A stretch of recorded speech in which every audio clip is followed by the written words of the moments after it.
about 18 languages, we are now embarking into integrating with various government services and other services to enable collaboration, innovation, and communication where language will not be a barrier. And once we use voice, we are actually also embarking into a situation where the systems become digitally inclusive because you are able to speak and get the things done by your digital systems, and also the digital systems are able to communicate back to you. The Since we are able to actually have this particular uh, ability to make artificial intelligence models, this is also being used as language preservation and building a language ecosystem, which is then can be used for preserving the culture as well as doing other things. Another important activity which has happened because of automatic voice recognition is to enhance the productivity. Because if you want to dictate a letter, if you want to, for example, the e-office system is now integrated with Bhashini, so you can speak and dictate the note on e-office rather than typing it out. So there is a increase in productivity which is basically being envisaged.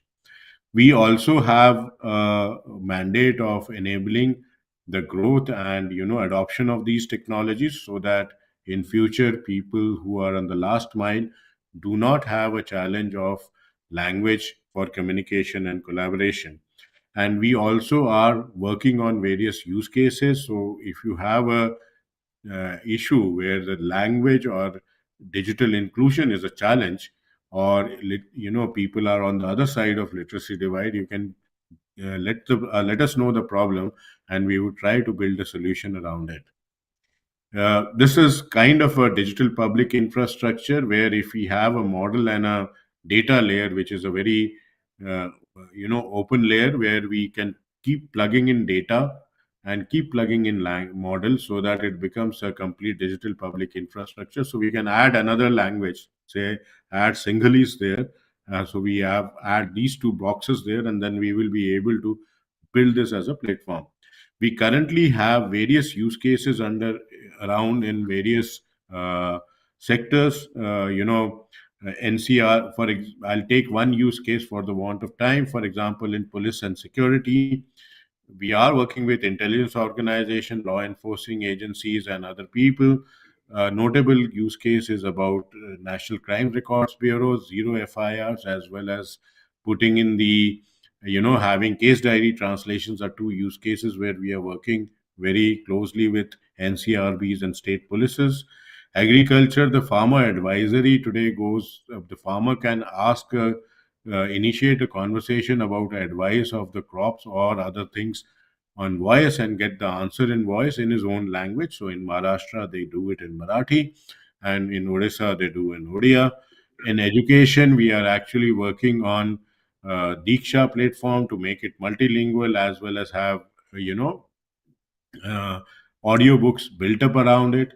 In BFSI, we have enabled a payment voice journey for the payment. So if you want to ask and want to dial, you can dial a number and ask for a transfer of X rupees to another person. The system will do it in a voice journey, accepting that you have to put in the PIN for the security purposes. With Reserve Bank Innovation Hub, we have actually enabled frictionless credit. Earlier, what used to happen was that the farmer, Kisan credit was given on, land parcels, and land parcels were in state languages. So the farmer was expected to have the land record translated and then given to the banks because they were understanding English only, and Hindi perhaps in some cases. But through this innovation platform, the records are pulled in through APIs from the state land records and then given to this particular platform, and the banks can use this platform to actually provide the loan. Theoretically, the loan can be provided in one day, provided all document is correct, which used to take about 3 to 4 months, plus the translation hiccups which was there. Governance, I already said that e-office is integrated with Bhashini. We are working with Lok Sabha for transcription of the proceedings which happen. We are working with NSDC. There are about 400 websites which are now multilingual. with our translation plugin, and our translation plugin has multiple features which India required, means in the sense that it can absorb your own glossaries, the brand name which you have, like DARPG may be a brand name for DA, department. So that is absorbed. There are requirements where the Hindi has to be first, or there are requirements where Marathi has to be the first opening loading up language. So those all customizations we have been able to do. In eShram, we are working, on the labor and social reforms and employment. We are impacting, all the social departments, which are inclusive of, say, youth. eShram, we are working on various use cases where the CV builders for the blue collar workers are done automatically on voice in their own language and then translated across for a wider thing. Culture and tourism, we did build up a chatbot for Mahakumbh, which was in multiple languages. People did come and look at it, used it. There were about 300,000 sessions which were carried out there. In healthcare, we are working on hospital. We are working on solutions by which the patient-doctor communication can be directly communicated, uh, can be directed, put across as a prescription, and also populate the EHR. So these are some of the use cases which we are working. Our fundamental thing is to look at voice first platform. So we do speech to speech translation, on multiple languages, and this is a platform which we deploy on POC basis continuously for various things. Bhashni Shrutlek is a very strong product which is basically doing speech to text translation as well as doing translation in two languages, which has been is being used in multiple situations where the person is speaking in Hindi or English or any other language, and it is transcribed for the constituent so that they can read what is being talked about in this.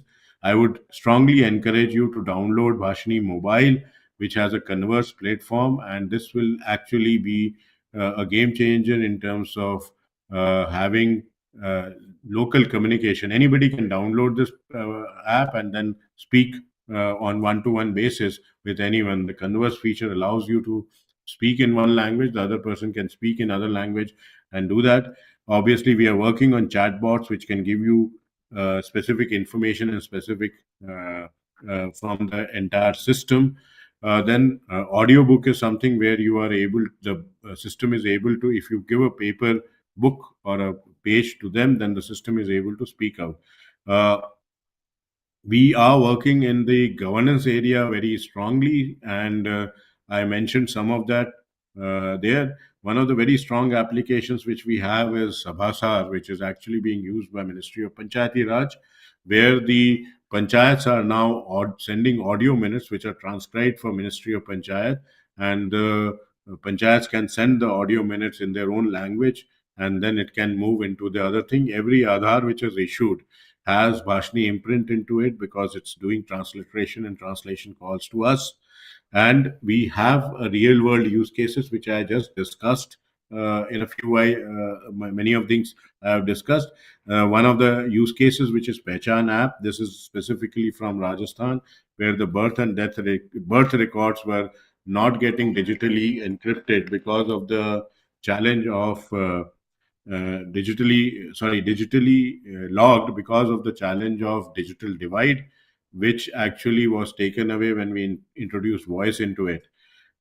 We also are looking at building up this. So, the idea of doing all of this is to, have use cases which can actually work for you.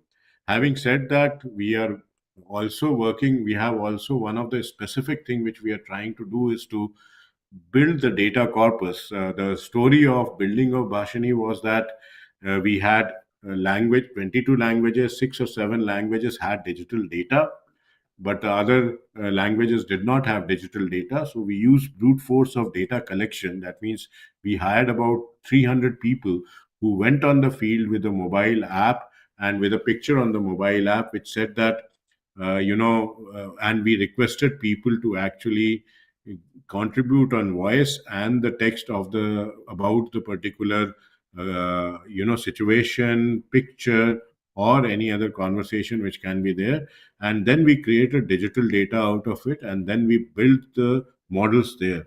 Obviously, when we build these models as in this particular way, we do not have the universe of digital data with us. That means, we do not have entire data which can be possible, or entire conversation which can be possible in that language. So we have a partnership program with each of the states to improve the model by collecting the data. Currently, what we are doing in state of Maharashtra is that we have deployed the farmer advisory system, and we find that the model has not seen the agriculture terminology in Marathi, because that data was never collected and put into the system. So we have gone into a situation campaign for AgriDan. We are mobilized, with the help of Maharashtra government, we are mobilizing about 10,000 students who are going to contribute and validate the data about specific agriculture terms, and that will be used for training the model. Similar set of activity we are trying to carry out with all the states, because and this is something which should be known, that from a perspective of digital data, we are less than 1%, or we are less than 5% of the total digital data available in on the internet in the closed sources or open domain, which means that we have to digitize ourselves and digitize every bit of action which we do, speak, stories, etc., into the digital system, so that it can be used to train the model, and model has seen all the possible data which is there. It's like a child who, if you don't tell him that this is the chair about 4 times, he will not start recognizing that this is the chair.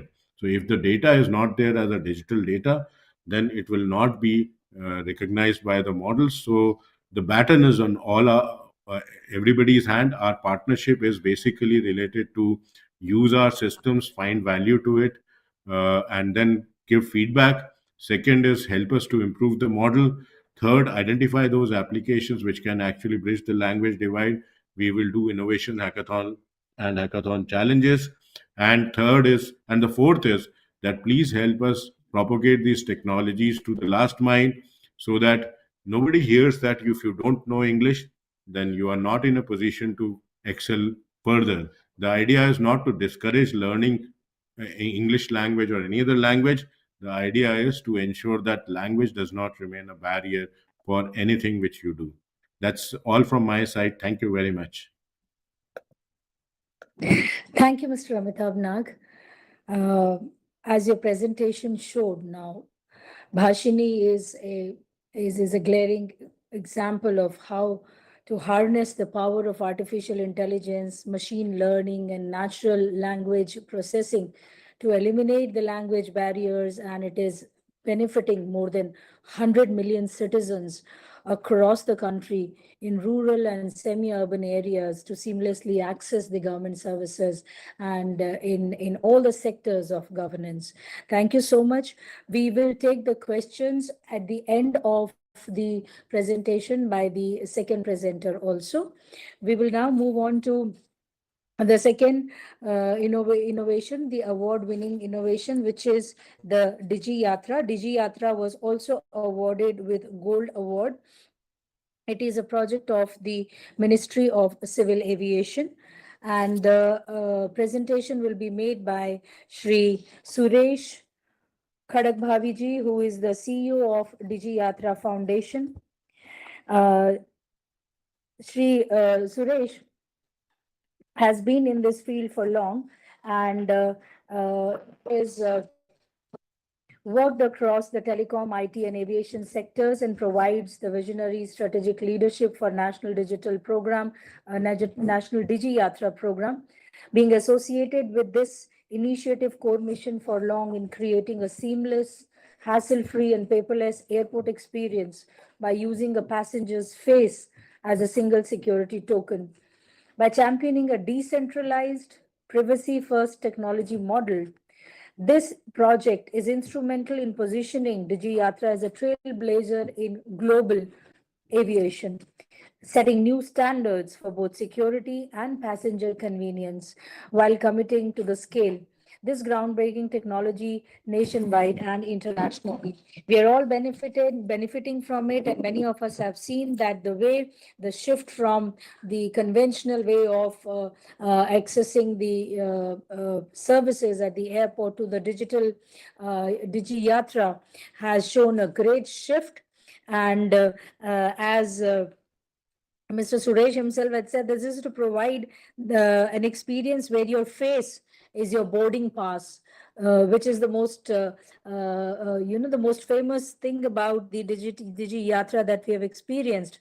And this initiative is built on a human-centered design philosophy, which prioritizes the passenger convenience, and that is why it has the kind of importance that is required across the country, and we can see how they are expanding, how they are improving. Over to you, Mr. Suresh. Thank you, ma'am. Thank you for those kind words and also words of inspiration. I'll share my screen now. Is my screen visible? Yes, it's visible now. Okay. First of all, at the outset, let me start by thanking the Ministry of Civil Aviation, who has been rock solid support they have provided to us, and especially DDG Mr. P.K. Thakur. In the call, we are also joined by Chairman DYF, Mr. Anurag Sharma ji. And I would like to continue with my presentation. So what I will cover today is basically what was that vision that we started off, right? When we started thinking about this innovative sort of journey. What has the journey itself been? Because it's been a long journey. We would want to explain to you the process itself. Many of you certainly have experienced DigiYatra, but just to give you a glimpse of how it actually flows. And what is that change that it has brought, right? The impact of this whole ecosystem on travel. And an interesting concept called as a decentralized technology, right? Which is something which we have built our whole ecosystem around. Also privacy preserving, right? This is something which is a feature which not many identity management solution providers have. Completely privacy by design ecosystem. And I'll end it with, what could potentially be the future, right? So moving on, I'll start with a video.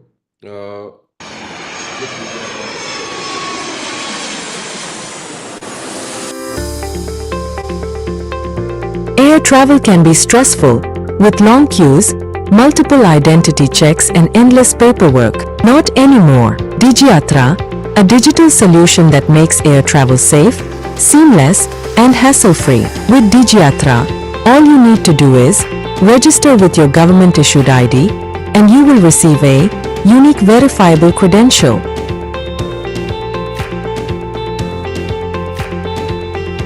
With facial biometric verification technology, there is no manual intervention for travel document checks, baggage check-in and security check, thus making the entire experience contactless and health risk-free.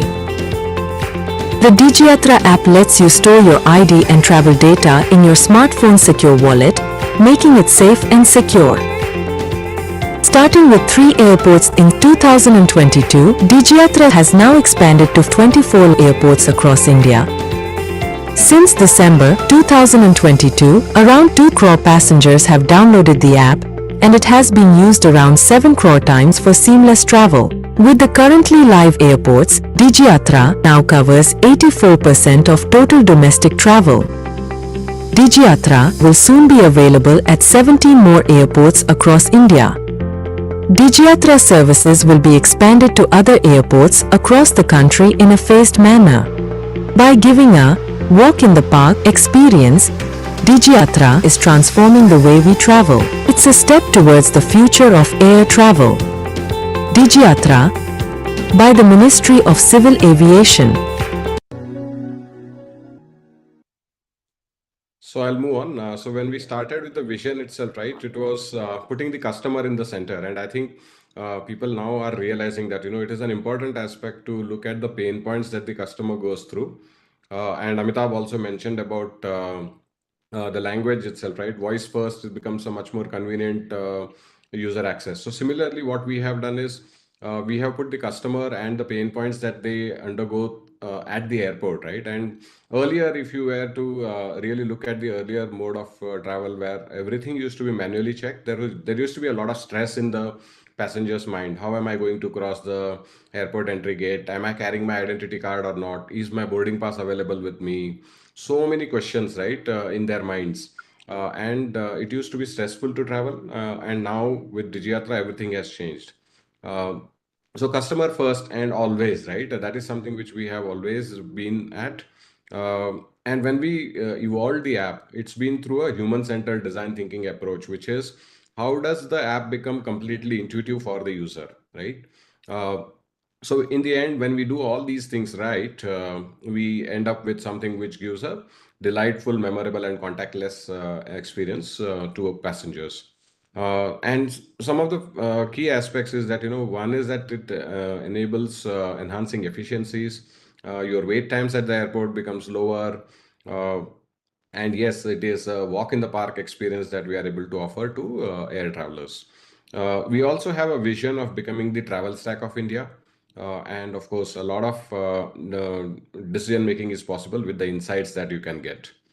So I'll move on. So when we started this journey, right, and I would like all of you to sort of focus on this because this was something which we felt was a journey where we took every stakeholder into consensus with us, or we consulted with them, we collaborated with them, right? So when we started off with the concept itself, right, we could have just shown the concept to a few people and then taken it forward, but no, what we did was we did the concept, built a prototype around it.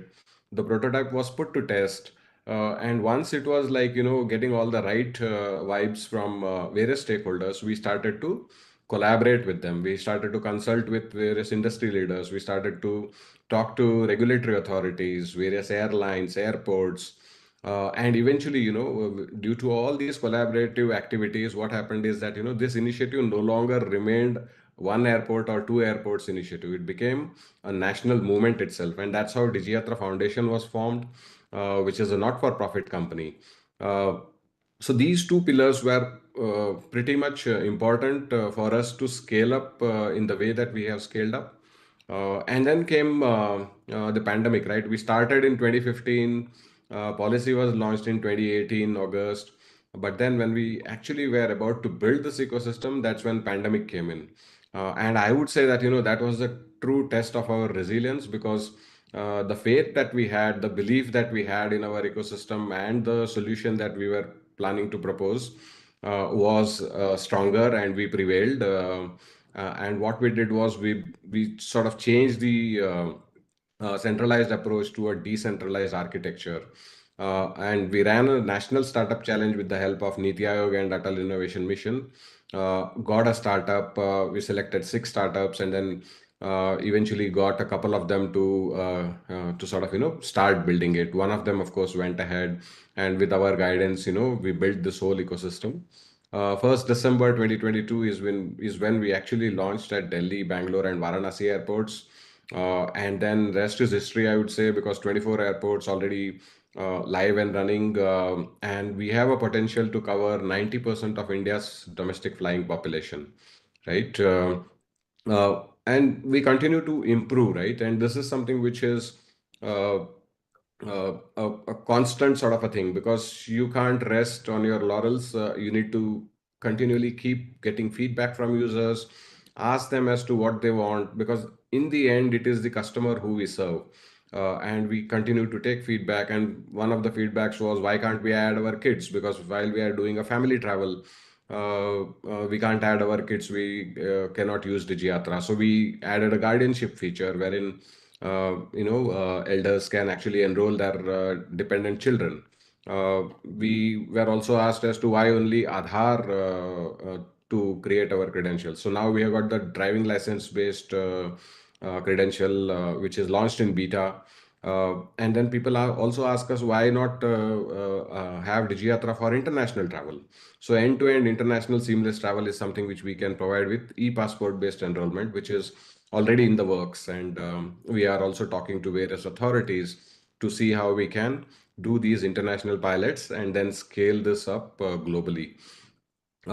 And we also feel that the credentials that we have created could also be potentially used for various allied industries. And for that, we are creating a sandbox environment so that we do not limit innovation to our team and our team's thought process, but we open up the innovation window to anyone and everyone across India and the world, and become like a digital public infrastructure for the world, right? So that's something which we are currently pursuing. Moving on, about the process flow itself. So most of you would be aware that we start with a mobile OTP and then you have to enter your Aadhaar number. So what happens when you do that is you get an OTP. From your Aadhaar database, you get your Aadhaar eKYC data, which has got your face as well, your name, your last four digits of the Aadhaar, your gender, etc. Right? Some 4 or 5 parameters come in. And then what we do is we ensure that it's not being misused by somebody. So we do a selfie match with the Aadhaar reference face that came up. Once the match is successful, the credential gets created and the credential gets stored in the user's phone. And that's the first step of the journey. Post that, what happens is uh, whenever passenger travels, all that they have to do is upload their boarding pass. It could be the PDF or image, or they can scan the boarding pass itself. What we do is we match the name on the boarding pass with the name on the identity credential. And if it is okay, the credential gets shared to the departing airport. Now, on the day of travel, what you do is you come to the airport and you no longer have to do anything. You have to just come stand in front of the DigiYatra gate, and the gate opens upon validation because you've already shared your credential. Your identity gets validated, your travel document gets validated, and that's it. So you move on. And the same thing happens at the security check and also at the boarding gate. There is this other aspect, which is an important one, which we are working on currently and talking to the various ministries as well, to see how we can enable international end-to-end seamless journey as well, which could be a potential game changer for global air travel, creating a borderless sort of a world. Uh, so I'll move on to the international process, which is something similar to the DigiYatra that you experienced, but here the nuance is that while you enroll with your electronic passport, you create your passport credentials. You can share your credentials to the origin airport from where you are departing. You can also share the credential to the destination airport, meaning that when you actually depart through the airport and reach the arrival airport, meaning the destination airport, you can enjoy a seamless automated border control process, right? So this is something which is a very powerful sort of a thing. It could also be that while you're returning back, it could be the same way that you enjoy the seamless experience. We are also talking to various other entities, like for example IATA and ICAO. ICAO sets the passport and digital travel credential standards. So we are talking to them. We have a contract with ICAO to ensure that we are able to enable a seamless international travel. So you will be seeing these pilot trials very soon, with the help of Ministry of Civil Aviation and also Ministry of External Affairs and Ministry of Home Affairs. Uh, Coming on to how it has actually changed travel, I think you've experienced it, so you know that there's a great deal of convenience with DigiYatra. You don't have to look out for your various documents, right? Identity document, travel document, which is boarding pass or ticket. Nothing. You have to just walk through the checkpoints at the airport.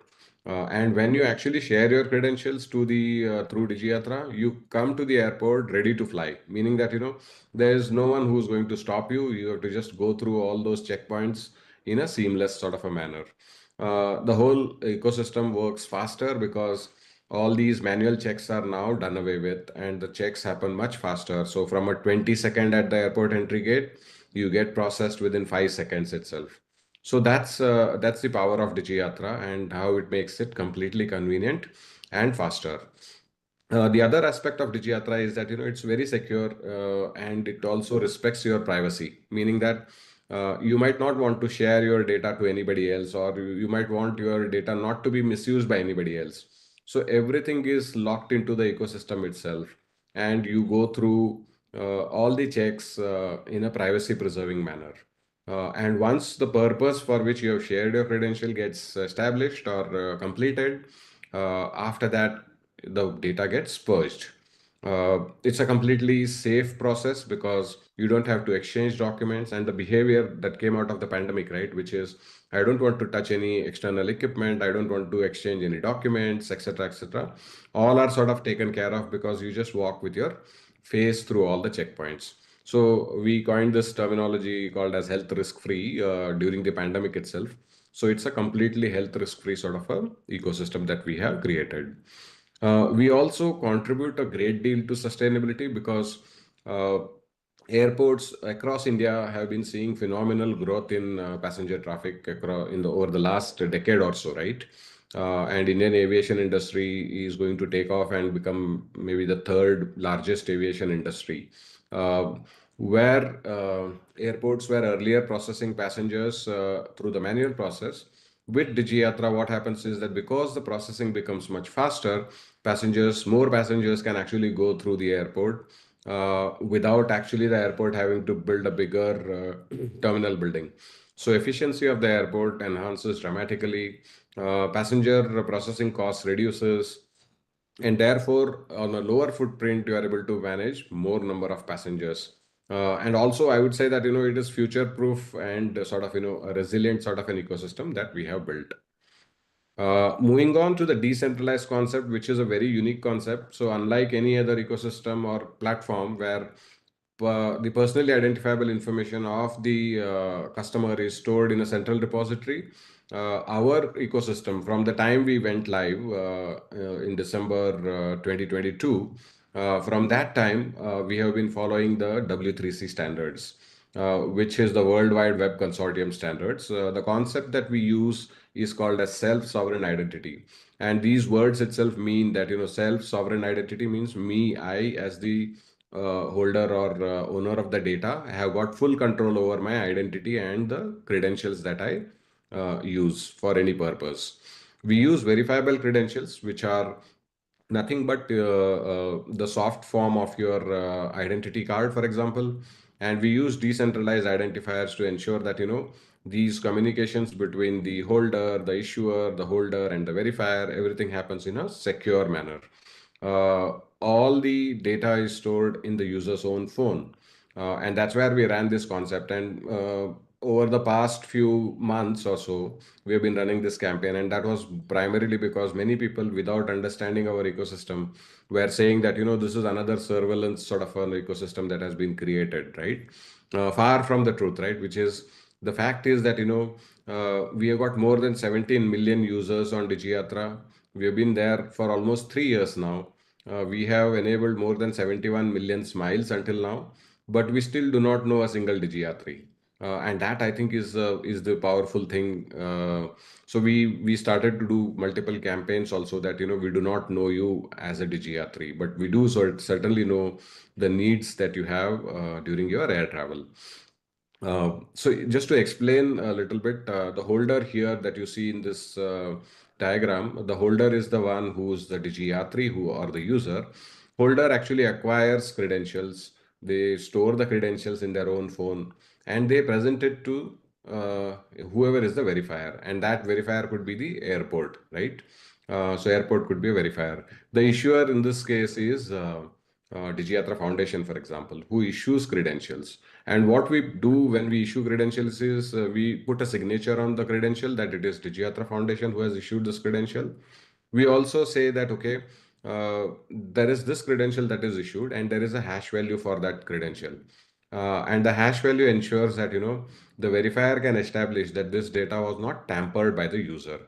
And just to again reiterate, all the data that is stored in the holder's own phone.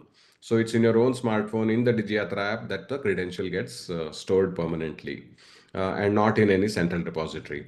These three stakeholders, which is the issuer, the holder, and the verifier, they all work on one trust registry, which is ensuring that there is tamper evidence and also evidence of the right issuer having issued the credential.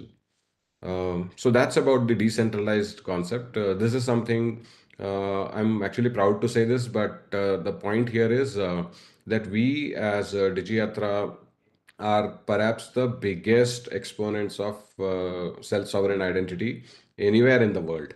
And we have sort of become like the torch bearers for seamless travel. And many people from different other countries want to understand how we have built this at such a huge scale and volume. And yes, we are happy to also sort of, help others.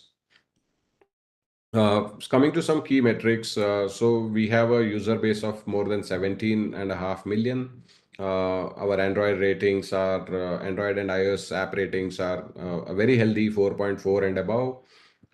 And what you see here is, the number of downloads that have happened over a consistent period of time. We tend to get around 25 to 30,000 new users every day. And with that growth, I would say that around 9 million a year is what we are targeting at. Of course, we have further, I would say, possibilities of scaling this up even beyond that number. This is the Digiyatra usage at the various airports. All the 24 airports are shown here. And also from a percentage of adoption, if you really look at it, we are currently doing around 30 to 35% across India, right? So that's the adoption rate. Some of the airports have even crossed 40-45%. Some terminals have consistently clocked more than 60% of their passengers using Digiyatra. So that's something which is a good sign for us that people have actually begun to appreciate our ecosystem. And moving on, some innovations for the future, right? And this is just to ignite the spark in your minds. And how many times we have felt that there was a process which could have been perhaps much more simpler, right? Sharing our. So I was recently applying for universities for my son's admission, and what I felt was that there was repetitive processes that I was forced to do to apply for each of these universities, and such a time consuming process. So why can't education credentials be also on something which is verifiable credentials, right? Similarly, there are so many other things which could actually be on verifiable credentials on the W3C standards, and those could help you to complete those various other processes. Like I can give one example, which is visa. If you are applying for a EU or a UK visa, the amount of time, the amount of documentation, the amount of effort that you put in to get the visa itself is so huge, right? And it is like you are having these broken digital and broken manual sort of processes, which is stitched together. You convert something from a digital to manual and then convert that manual to a digital document, etc. So all of those actually have a potential to be streamlined, and you could get those processes much faster using verifiable credentials. So that's the thought that I would like to leave behind. There are so many other entities and organizations who are on this call, and we are happy to sort of explore ways where we can share our learnings.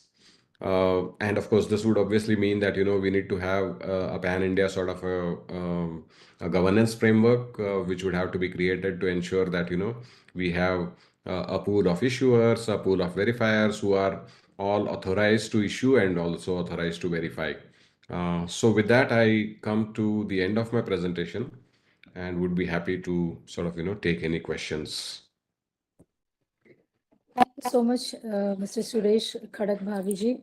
That was a very comprehensive presentation. And indeed, the use of verifiable credential framework is adding a lot of value. It is also showing a lot of scope for innovations for the future across the sectors, whether it is education, employment, health, financial services, government welfare, all the services basically of the public service which touch the lives of common citizen. Yeah. And today we have a huge interest shown in both these initiatives which are big, which are using AI and the latest in technology, the various machine learning models, etc., for for emulation, for learning further at different levels. We have secretaries of the administrative reforms and IT departments of the states and district collectors also. So before I open the stage for questions for both Bhashini as well as for DG Yatra, I must really compliment for all the efforts that you have done, and I would invite any questions on the relevant areas, the use of technology which can be beneficial at the levels of the states for various projects that they might be taking. Questions, if any, for any of the presenters.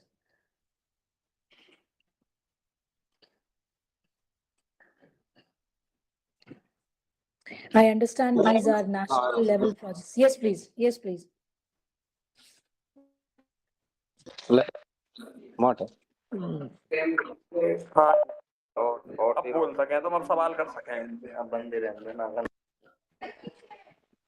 If we have a question, can we have the name, please? Who wants to ask the question? My question is regarding how some of the technologies that you have used can be of benefit at the district level for integrations or even for the self-sovereign identity, the use of self-sovereign identities, etc. What could be the possible areas which you see can be immediately resorted to? And this question is to Mr. Suresh. Yeah, so we started off thinking of a concept called as seamless everything, right? In a citizen's life, we do various aspects, right? For example, going and getting my land records or any other place where my identity gets validated, right? So any of these, right, we could make it so seamless that, your identity gets validated in just few seconds, and then the transaction can actually happen. And I can give one example. For example, if you've seen UPI, right, UPI has got a transaction limit of 1 lakh for every 24-hour cycle. And I'm assuming that, predominantly it is to prevent any misuse. So now think about this, that, okay, if I were to do UPI transaction for more than 1 lakh, then maybe I need to validate myself with a selfie of mine. And once that selfie validates me, then the transaction of higher value can also be allowed, which is a very simpler sort of a way to ease that problem, right?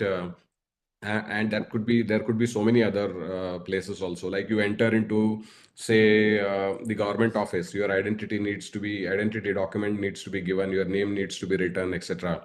Why do you need all that, right? You could have a direct share from your Digiyatra app with the credential, and then your face getting validated, and then you enter, right? So all these are possibilities, and these are like endless sort of possibilities that are possible. Yeah. Thank you. To Mr. Amitabh Nag, I would like to know, I know you're working with the Rural Development Department and so many other departments for translation of different services in different languages. Any other areas that you found at the state level or at the district level which require, which have scope for more of use of Bhashini for public service delivery? Yes, so multiple areas. One of the areas which we are trying to do a proof of concept is with Department of Consumer Affairs Food Department, where the ration cards are actually given and the ration is actually given to the people. And there are chances of leakages there because of various reasons. So agentic call, we have done about 100,000 agentic call on various languages, asking the person whether they have got the ration or not, and the answers have been taken up, and analyzed for any leakage, and then the ground truthing has been done. So that is one sort of use case which has happened.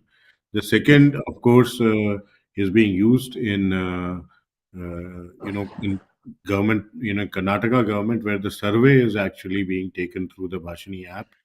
The enumerators are given that the questions in various languages, and then they can take it up from there. Goa police is using it for communicating with the tourist. The Bhashni app is being used for communication with the tourists. At the border areas, the law enforcement agencies are using it to communicate with people because so that they don't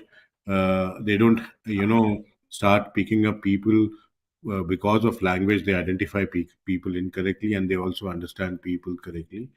The hospitals are using it for patient-doctor communication. We just finished a hackathon where patient-doctor communication is getting recorded, and some of the districts, like district of the Nandurbar district in Maharashtra, is actually creating AI models.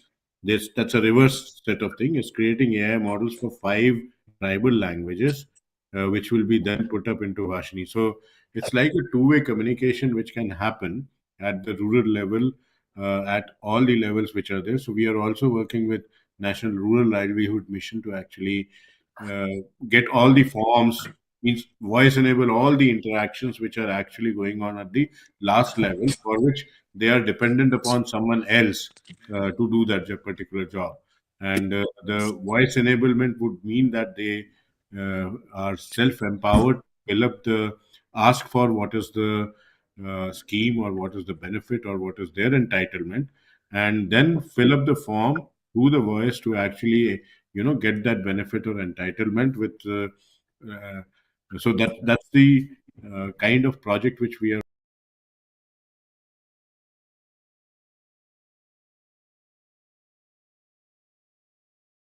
States, districts, and the national This entities meeting is being who are recorded and involved summarized. with building up such infrastructures, providing the security, providing the protection of the identity, etc., and of course use of AI for ease of living, can always apply for these nominations. We have the two categories open. One is for AI, the other is for cybersecurity. The nominations are to be received till 30th of November. If there are any more questions, I will just invite anyone before we go into the vote of thanks. Good afternoon, everybody. We are from J&K Information Technology Department. My name is Megha. We have a question Good afternoon. from the Bhashini team. We are, as we are moving to the digital transformation, we are, making a software where we will be able to translate the speech to text kind of for the minutes, and that will be specifically for the government meetings. So we have been integrating the Anuba, and we wanted to know for the summarization, is it possible? Can we use the Shruth Lake for the? Is it an open API? We are finding it difficult for the summarization part. Right. So there are two parts to the question which you had asked for. Yeah. अपने mic There are two बंद कर parts. सकते हैं please? Baghel साहब, Yeah. अपना प्रकाश Baghel ji mic बंद कर दीजिए प्लीज. There are आपकी आवाज, please carry. we are having two applications which will actually transcribe what you are speaking. I mean, one is Abhilekh, which is for a single person speaking, and it gets transcribed, while a Shrutlek actually transcribes and translates also, and it gives you that inherent feature. Currently, this was put up for a POC basis, and if you would require that to be used in your thing for POC basis, we can provide you with the link or the executable which you can put it on your system. Otherwise, it would be in next 15 days available through our portal. So that is something which is available, and it is, of course, as part of our Bhashni Rajyam project, is available to all the states for usage as such. Currently, it was done in POC, so we had transcribed what Honorable Prime Minister was speaking in Pondicherry to the Fisheries Department, from what he was speaking in Hindi to Tamil, and Honorable Minister Mr. Nitin Gadkari also spoke in Pondicherry 2 days back, where we were transcribing that to Tamil for all the people who were there. So Shrutlek can be used by you for transcription. As regards minutes of meeting, we have already gone in for a innovation challenge or hackathon. where we have said that the minutes of meeting should be generated and the summarizer has to be ground up built rather than trying to use a LLM, because that's too expensive, as well as the data can be used anywhere. So that module will be ready in next few days. And as part of our Vashni Rajyam program, you can also have that system with you to be used. So means the idea is that you have Shruth Lake, which can be used. The summarization engine, which is there, is getting developed and will be available to you in the next 1 month's time. Currently, of course, you can transcribe it using Shruth Lake and drive minutes of meeting through any of the publicly used LLM, but that is not advisable because of whatever security reasons are there. So that module we are trying to provide you in a secured form. Thank you. I hope that solves your query. Any other questions, please? And now I invite Director eGov, Mr. Subhashis Das, to present the vote of thanks. Thank you, ma'am. Very good afternoon. As we conclude this enriching session of National eGovernance webinar series, I'd like to extend my heartfelt gratitude to all participants for joining us today. Our Secretary, Shri V. Srinivas, DRPG, he is not here today, but I would like to thank him for his continued leadership and guidance in conceiving this eGovernance webinar series. My thanks are due to Joint Secretary eGovernance, Srimati Sarita Chauhan, for leading this discussion and chairing this session. We are deeply thankful to our esteemed speakers, Shri Amitabh Nag, CEO Digital India Bhashini, and Director Digital India Corporations, and Mr. Suresh, CEO of DG Yatra Foundation, for his presentation and broadening our understanding on how AI and emerging technologies are transforming citizen-centric governance in India. I also extend my sincere appreciation to AR and IT secretaries, senior officers, and representatives of various DM and DCs who are attending this webinar from across the country for their presence and continued engagement. Your active involvement reaffirms our shared commitment to advancing digital transformation and leveraging technology for citizen empowerment. Thank you all for your time and valuable insights. We look forward to your continued participation in upcoming sessions of National eGovernance webinars. Thank you so much.